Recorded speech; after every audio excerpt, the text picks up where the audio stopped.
Nombreux sont les films, les séries TV qui font de près ou de loin allusion à Jaws. Je suis curieux de savoir si vous aviez repéré toutes ces références et j'espère que cette compilation vous plaira.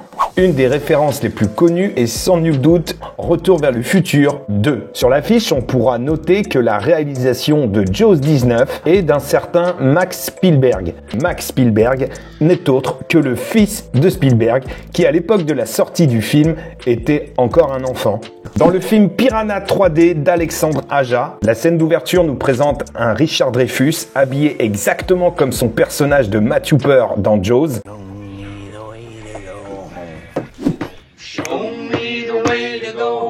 Aussi étonnant que cela puisse paraître, la série Alerte à Malibu des années 90 propose aussi son petit lien avec Jaws, notamment par le personnage incarné par David Charvet, qui s'appelle Matt Brody, comme Matthew Hooper et Martin Brody. Dans le film culte Le Golf en folie de Harold Ramis, sorti en 1980 avec Bill Murray, une scène dans une piscine n'est pas sans rappeler un air très connu.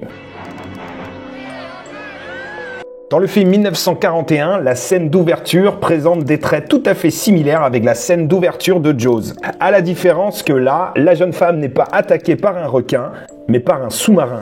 On va dire que c'est une auto-référence puisque ce film a été réalisé par Steven Spielberg lui-même et que le personnage est incarné par Suzanne Backlini qui était l'actrice qui jouait Chrissy Walkins dans Jaws. Spielberg s'est lui-même auto-référencé dans son film suivant, Rencontre du troisième type.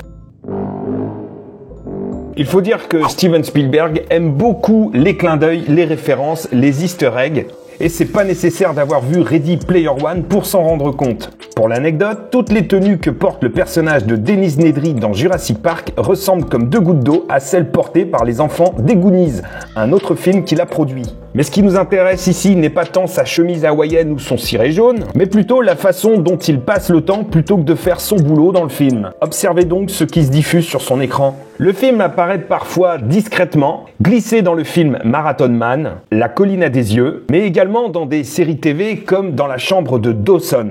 À propos de chambre d'ado, on retrouve également une affiche dans celle de Will Byers, le personnage de Stranger Things. Dans cette même série, David Harbour fait explicitement référence au personnage de Martin Brody.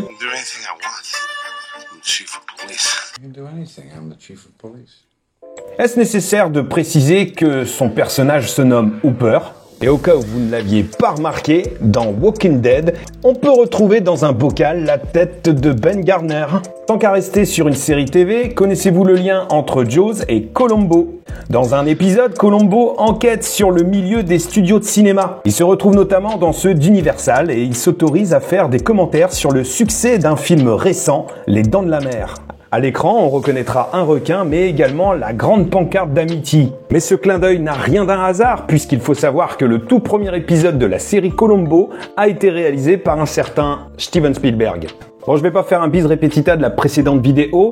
Dans les films Peur bleue, Ralph 2.0 ou Gang de requins, apparaît la fameuse plaque d'immatriculation. Et pour rester dans les films d'animation, je vais pas non plus vous raconter que dans le monde de Nemo, le requin se prénomme Bruce, comme le prénom du requin animatronique des Dents de la Mer, lui-même référence au prénom de l'avocat de Spielberg. Par contre, je peux vous rappeler que dans le film Chien de flic, on peut retrouver le thème de Jaws. Mais certaines références sont beaucoup plus flagrantes, comme le film L'année du requin, un film français sorti il n'y a pas si longtemps, où non seulement l'histoire est quasiment un copier-coller de l'histoire de Jaws, mais en plus les références sont explicites. Avoir besoin d'un plus gros bateau. D'ailleurs, ce film est également interprété par Marina Foïs et Kad Merad.